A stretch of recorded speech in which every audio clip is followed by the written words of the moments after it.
So I suppose it brings us up to the current time, from 2001. I suppose, in fairness for the club, it has been a tremendous 9 years. To think like that, going back to when those lads did start up in 2001, to look out tonight, for instance, in this fabulous evening, looking out at the facility that we have here, and again the continued support that has come from the current owners that took over in '86 from Moore Farrell, that they've continued the generosity and the support. They have to be complimented. Because obviously without them, we'd be at nothing. We wouldn't be looking out at this. And it's great like for the community of Kildangan.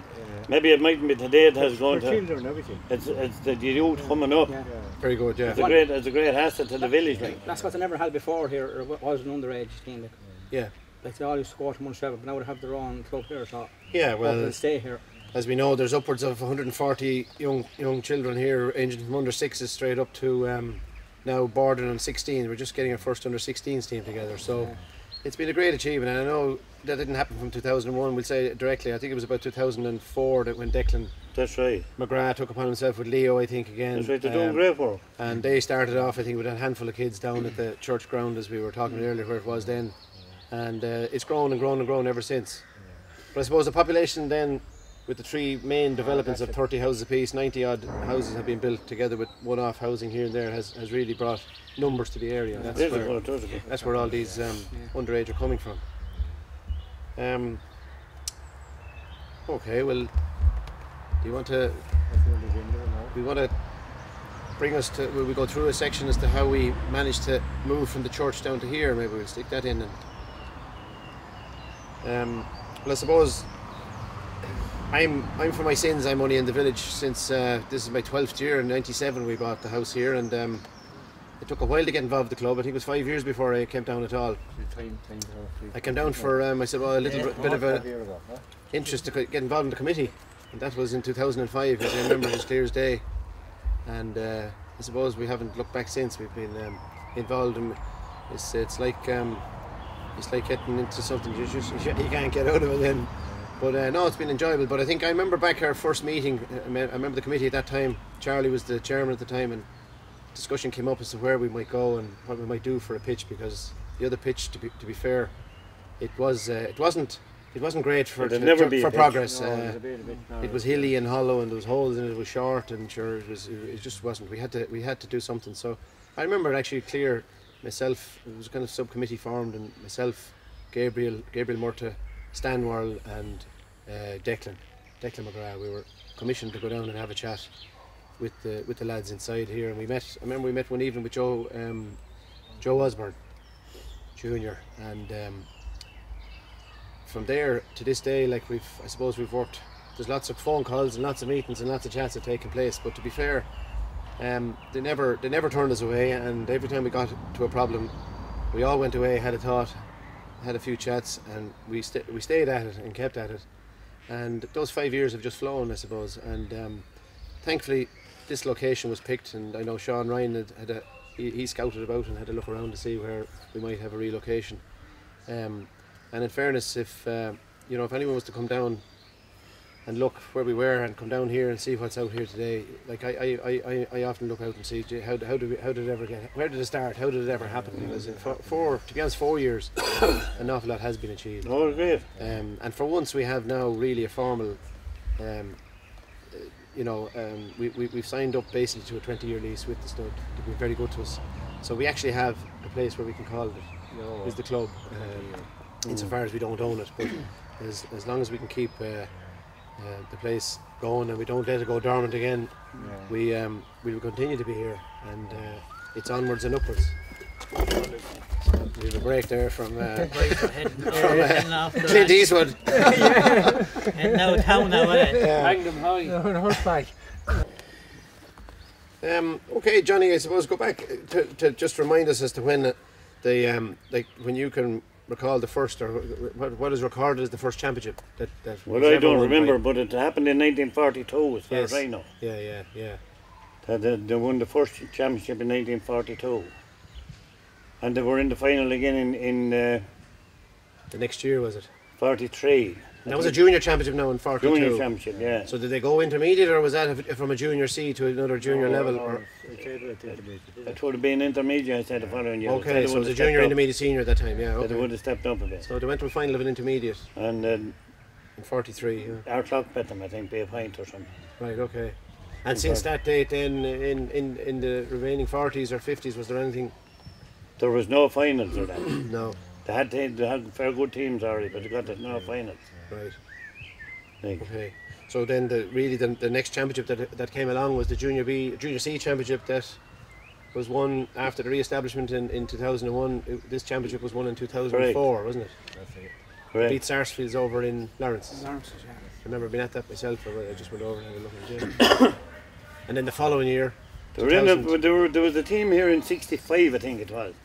We're in the final then, a tournament final in Monasterevin already, against Ellistown. Ellistown had a great team that time, Jack Donnelly, Liam Malloy. And those tournaments were good, weren't they? Just played in Monasterevin. Unfortunately.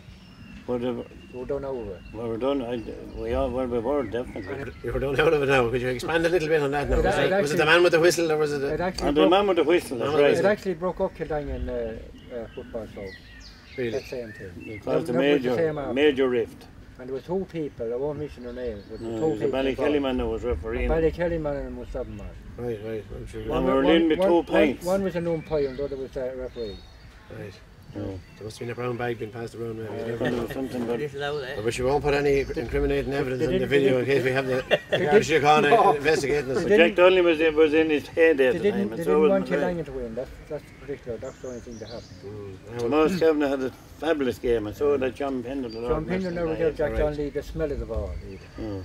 Not the smell of it. They were county minutes. Ellistown had 5 or 6 county players. That was a good Kildangan team though that year. So then, as I say, the latest one the next one that came along was the 2004 Junior B. Would have been, yeah. The final then, of course, in 2005 against Cara that unfortunately didn't go our way either. That's right. And since then we've been trying to. The league final. Of course, the league final we won Division 5 in 2008. So the senior Division 5. We beat Suncroft in extra time. It was a great night in the tie, wasn't it? Yeah. Great game, great night. And morning. It was a very good morning as well. It was a bright morning in there, wasn't it? Yeah, there was eggs and rashers being served. Everyone done their party fees. Around 5 o'clock. That's right. God forbid what will happen if we win this Junior B championship. Whenever it might happen, God, please God, it'll come soon.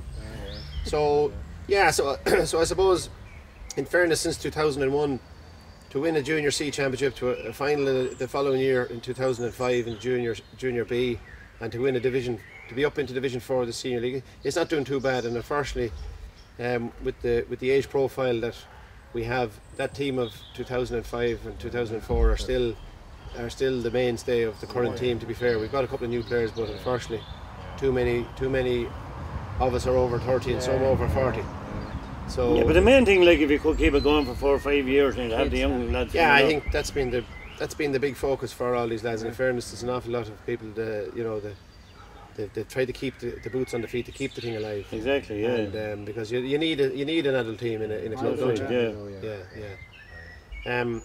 So I mean that brings us forward, I suppose, really to the big day that we're all preparing for tomorrow. There's tremendous work going on the ground. There's odd jobs, but like there's about 101 jobs being done by 101 different people. It's great. It's a great buzz around the place, isn't it? It's great. The great work after being done. There's no doubt about that. I mean, there's flags being made. There's the tent up here is behind us. All you might do is look around the place. Yeah. When I was leaving the house, the sewing machine's going on. I leaving the house. The sewing machine was humming to make the tricolour correct. All right.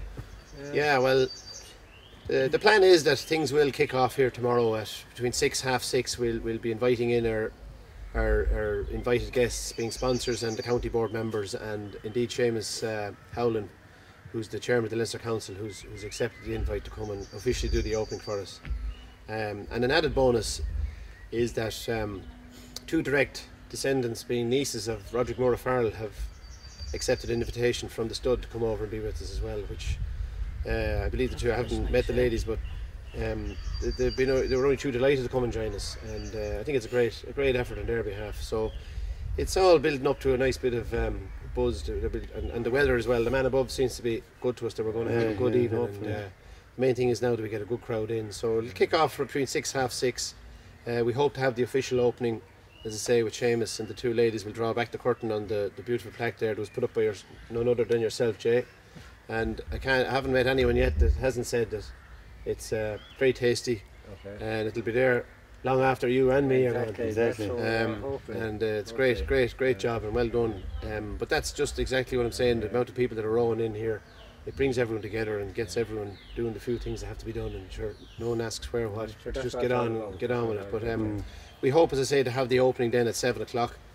We have the Churchtown band coming out to give us a hand, and they're going to hopefully parade out onto the field with the teams behind them, as they do on All Ireland Day, to give a bit of a razzmatazz to it.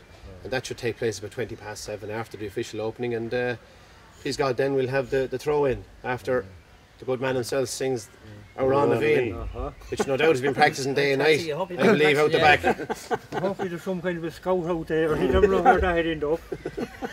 Simon Cowell might be out there. Broadway or something. I know. X Factor or something. And I think his neighbours have been giving out about all the practice he's doing in the toilet and out the back. But no, it's all building up to be a great day, a great occasion, and I hope the main thing is that everyone enjoys the day, and no doubt we'll enjoy the night, because we always enjoyed the nights round in Kildangan. Seemingly. And Johnny, we might even get again to the morning, you'd never know. You'd never know, that's right. Shin shin.